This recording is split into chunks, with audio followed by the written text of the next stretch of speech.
crianças que tiveram, que as mães fizeram menos de 4 consultas pré-natal, eles têm um risco 6 vezes maior de óbito.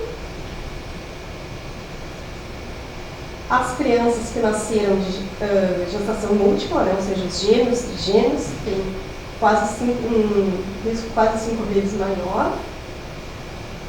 E aqui também, o segundo grupo de duração de gestação também apresenta um risco elevado.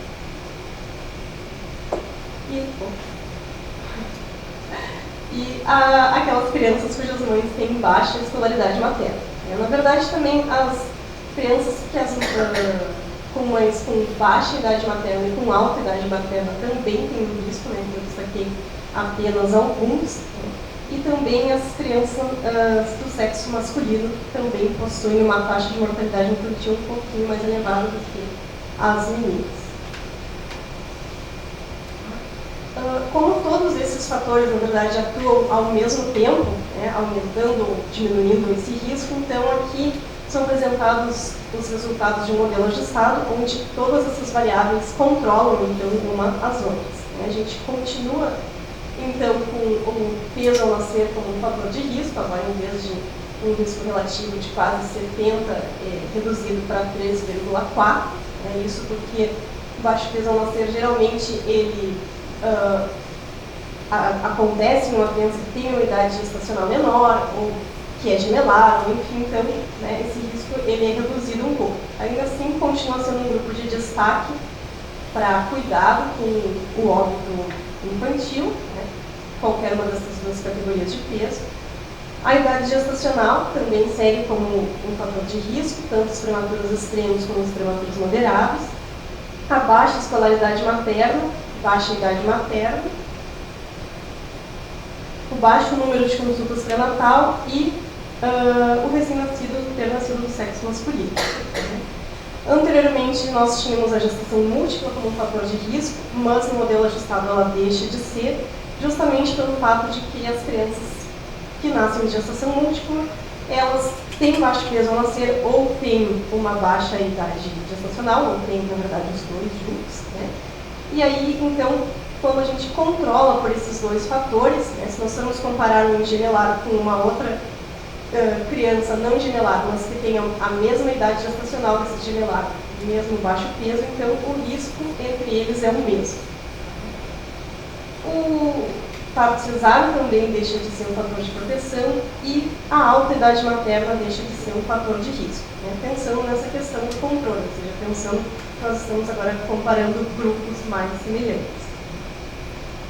Em relação ao baixo peso ao nascer, né, também então aqui nós temos daí a taxa de 0 a 5%, né, taxa de baixo peso ao nascer. As categorias que se destacam aqui como principais fatores associados ao baixo peso de nascimento são a duração da gestação, então as crianças que nascem com menos de 32 semanas, aproximadamente 93% delas vão ter baixo peso ao nascer. Aquelas que nascem com idade gestacional entre 32 e 36, aproximadamente 50% delas nascem com baixo peso ao nascer. Também aquelas, então, que nascem de gestação múltipla, né, nós temos uma taxa de 63,3% de baixo peso ao nascer. Pode passar lá. Então aqui, né, alguns riscos, agora os riscos eles já não são tão acentuados como para a mortalidade infantil, mas ainda assim é uma chance muito superior estando em algum desses grupos, porque comparado com o nosso o grupo de referência. Apesar de não ter colocado os valores dos riscos relativos, também destacam-se aqui como variáveis relacionadas ao baixo peso ao nascer, a baixa escolaridade materna, a baixa idade materna e a alta idade materna, o parto cesáreo e as meninas, então a menina. Em relação ao modelo ajustado, permanecem como fatores de risco a idade gestacional, a gestação múltipla, o baixo número de consultas pré-natal, a baixa escolaridade materna, tanto a baixa como a alta idade materna e o parto cesáreo. Tá finalizando, então, nós verificamos ao longo desse período que ocorreu uma queda na taxa de mortalidade infantil no Rio Grande do Sul. Ao mesmo tempo, ocorreu um aumento na escolaridade materna e um acesso a um maior número de consultas pré-natal. Esses dois fatos eles podem explicar a queda da mortalidade infantil na medida em que a escolaridade materna, como tem aumentado, pode estar relacionada com a maior percepção dos problemas de saúde, assim como uma maior utilização dos serviços de saúde.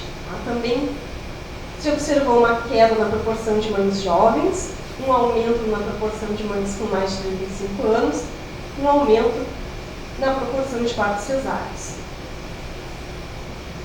Em relação ao peso ao nascer, a maioria dos grupos de peso ao nascer se manteve estável, exceto pelo grupo mais sensível, o grupo de nascidos com peso inferior a 1.500 gramas, que apresentou um aumento de 20% na sua prevalência. Assim como esse grupo específico de peso de nascimento, também ocorreu um aumento na proporção de outros grupos vulneráveis, como os prematuros e os recém-nascidos de gestação múltipla. Tanto a queda na taxa de mortalidade infantil como o aumento do muito baixo peso ao nascer, eles podem ser resultados de uma melhoria geral na assistência perinatal, caracterizado por um melhor nível de acesso à qualidade de atendimento, decorrente de intervenções preventivas, que pode estar levando então a uma queda de natimortos ou até mesmo uma queda de abortos espontâneos.